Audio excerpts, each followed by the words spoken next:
And they continued 3 years without war between Syria and Israel. And it came to pass in the 3rd year, that Jehoshaphat the king of Judah came down to the king of Israel.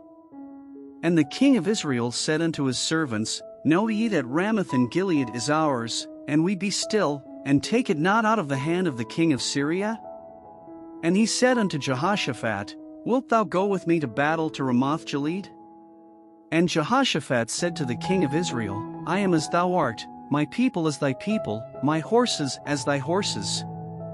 And Jehoshaphat said unto the king of Israel, Inquire, I pray thee, at the word of the Lord today.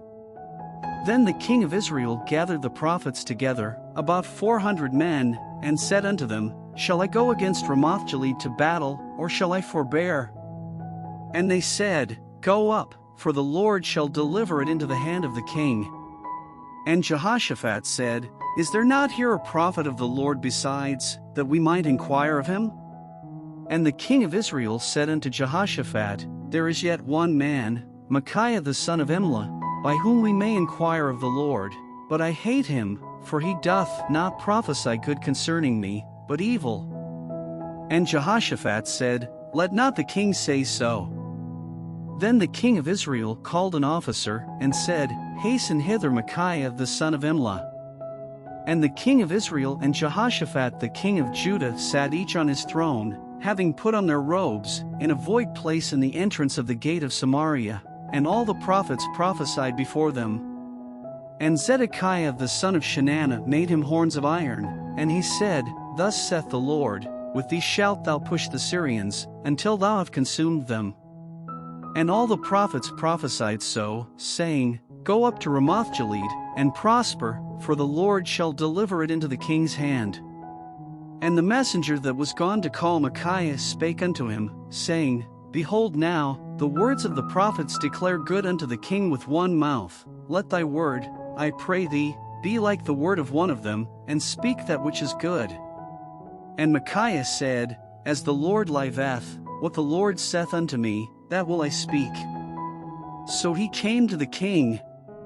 And the king said unto him, Micaiah, shall we go against Ramoth-Gilead to battle, or shall we forbear? And he answered him, Go, and prosper, for the Lord shall deliver it into the hand of the king. And the king said unto him, How many times shall I adjure thee that thou tell me nothing but that which is true in the name of the Lord? And he said, I saw all Israel scattered upon the hills, as sheep that have not a shepherd, and the Lord said, These have no master, let them return every man to his house in peace. And the king of Israel said unto Jehoshaphat, Did I not tell thee that he would prophesy no good concerning me, but evil? And he said, Hear thou therefore the word of the Lord. I saw the Lord sitting on his throne, and all the host of heaven standing by him on his right hand and on his left. And the Lord said, Who shall persuade Ahab, that he may go up and fall at Ramoth-Gilead? And one said on this manner, and another said on that manner. And there came forth a spirit, and stood before the Lord, and said, I will persuade him. And the Lord said unto him, Wherewith?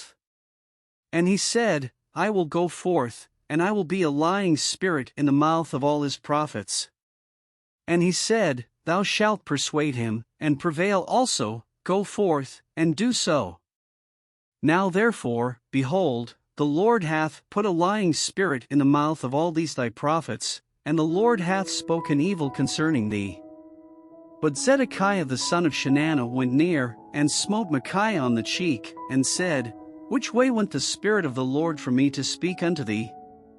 And Micaiah said, Behold, thou shalt see in that day, when thou shalt go into an inner chamber to hide thyself. And the king of Israel said, Take Micaiah, and carry him back unto Amon the governor of the city, and to Joash the king's son. And say, Thus saith the king, Put this fellow in the prison, and feed him with bread of affliction and with water of affliction, until I come in peace. And Micaiah said, If thou return at all in peace, the Lord hath not spoken by me. And he said, Hearken, O people, every one of you. So the king of Israel and Jehoshaphat the king of Judah went up to Ramoth-Gilead. And the king of Israel said unto Jehoshaphat, I will disguise myself, and enter into the battle, but put thou on thy robes. And the king of Israel disguised himself, and went into the battle. But the king of Syria commanded his 32 captains that had rule over his chariots, saying, Fight neither with small nor great, save only with the king of Israel. And it came to pass, when the captains of the chariots saw Jehoshaphat, that they said, Surely it is the king of Israel. And they turned aside to fight against him, and Jehoshaphat cried out. And it came to pass, when the captains of the chariots perceived that it was not the king of Israel, that they turned back from pursuing him. And a certain man drew a bow at a venture, and smote the king of Israel between the joints of the harness, wherefore he said unto the driver of his chariot, Turn thine hand, and carry me out of the host, for I am wounded. And the battle increased that day, and the king was stayed up in his chariot against the Syrians, and died at even, and the blood ran out of the wound into the midst of the chariot. And there went a proclamation throughout the host about the going down of the sun, saying, Every man to his city, and every man to his own country. So the king died, and was brought to Samaria, and they buried the king in Samaria.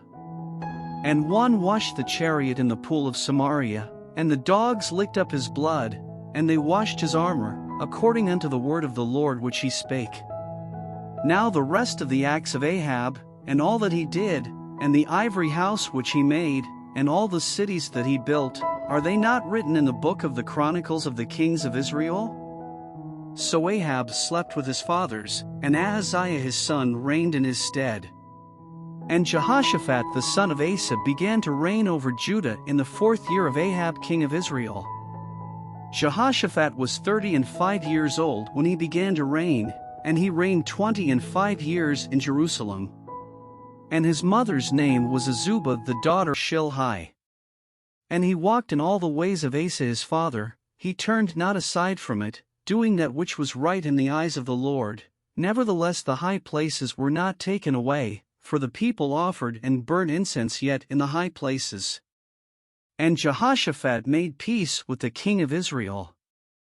Now the rest of the acts of Jehoshaphat, and his might that he shewed, and how he warred, are they not written in the book of the Chronicles of the kings of Judah? And the remnant of the Sodomites, which remained in the days of his father Asa, he took out of the land. There was then no king in Edom, a deputy was king. Jehoshaphat made ships of Tharshish to go to Ophir for gold, but they went not, for the ships were broken at Ezion-Geber. Then said Ahaziah the son of Ahab unto Jehoshaphat, Let my servants go with thy servants in the ships. But Jehoshaphat would not.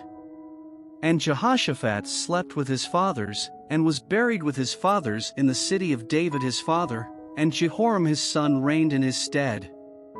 Ahaziah the son of Ahab began to reign over Israel in Samaria the 17th year of Jehoshaphat king of Judah, and reigned 2 years over Israel. And he did evil in the sight of the Lord, and walked in the way of his father, and in the way of his mother, and in the way of Jeroboam the son of Nebat, who made Israel to sin.